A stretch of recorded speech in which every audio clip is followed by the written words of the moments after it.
Today, Steven Tyler is happy playing around on the baby grand in his Los Angeles living room. And in that melody comes something. He says he got his ear for music from his father, a classical pianist. I was brought up under the piano. I grew up, one just like this, a Steinway B in the Bronx. And you loved words. You loved words from a very early age. My grandfather had all these books, you know, just with delicious little tidbits of, this is the earliest I've ever been late. And the things that come to those that wait, maybe the things left by those that got there first. But as he writes in his new memoir, perhaps the most influential and tumultuous relationship of Tyler's life has been with Aerosmith lead guitarist Joe Perry. The two were nicknamed the Toxic Twins for their drug-fueled battles on stage and off. Here's what you write in the book about Joe Perry. We're polar twins. We're total opposites. Joe's cool. Freon runs in his veins. I'm hot, hot-blooded, shooting off my mouth. Joe's a creep. I'm an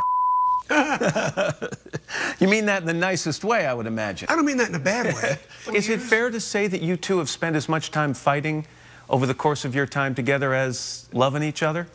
Well, you see, he plays guitar, so he plays it in such a way where I'm addicted to it. He's Aerosmith. He goes, you know, did-do, and I say, love in an elevator.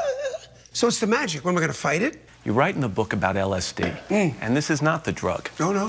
No, LSD is? Lead singer disorder. And you had it, right? Well, I think we all do as lead singers, right? I mean, we front the band. Yeah. So therefore, why don't they listen to us? We know everything. Yeah, big ego. Yeah, of course. Tough to work with. Yep. Made trouble when you could have made peace. Yep. Because all my life, being a big mouth, being a type A personality, right, always stopping people going, no, wait, you got to hear this. Let me finish. Stop. Slow down. Now I do that for myself. But while Tyler was busy fighting, touring, and abusing drugs with his band, he says he missed out on the childhoods of his two oldest daughters, Mia and Liv. In fact, Liv spent the first dozen or so years of her life not knowing that Tyler was her biological dad. Rate yourself as a dad to your older children, Mia and Liv. If you have a complicated relationship there. Very complicated. I did get sober in '88, and I stayed sober for 12 years. And in that time, I got to see really, you know, how I wasn't there for Mia and wasn't there for Liv.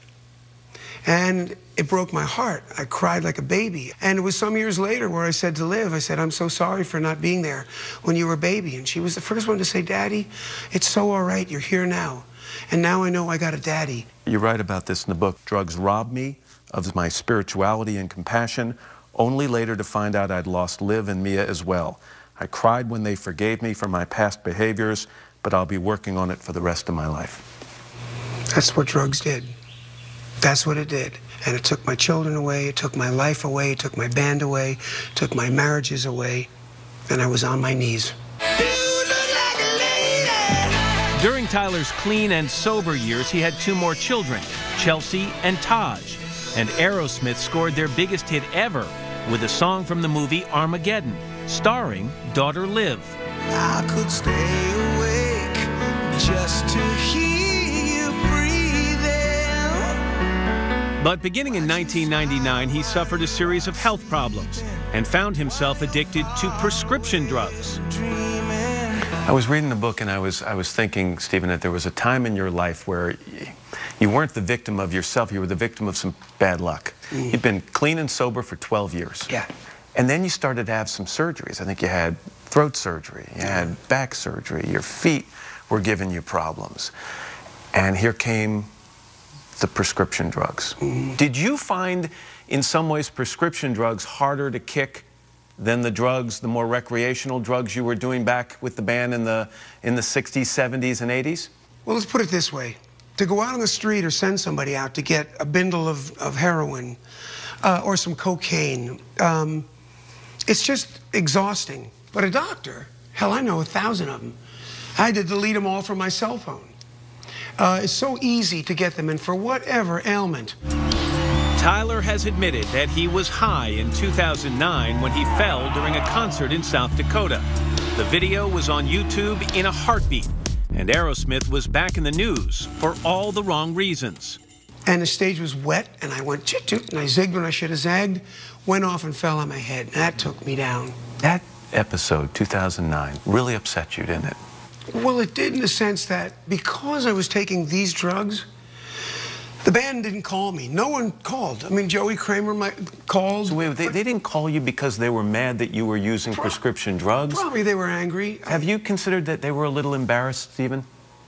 That in some ways when you went off that stage, it took the whole band down a little bit? Oh, of course. And I almost agree to the point of, I get that they were angry. I get I fell and, it's nothing any of them haven't done. It's just that, I guess I'm the front man, I fell off. I was high, I owned it. But it hurt you that they didn't call? It really hurt me. The band was talking about replacing Tyler. Tyler was looking for a new gig. Coming up. How did you end up on one of the most popular shows on television? Idle Chatter.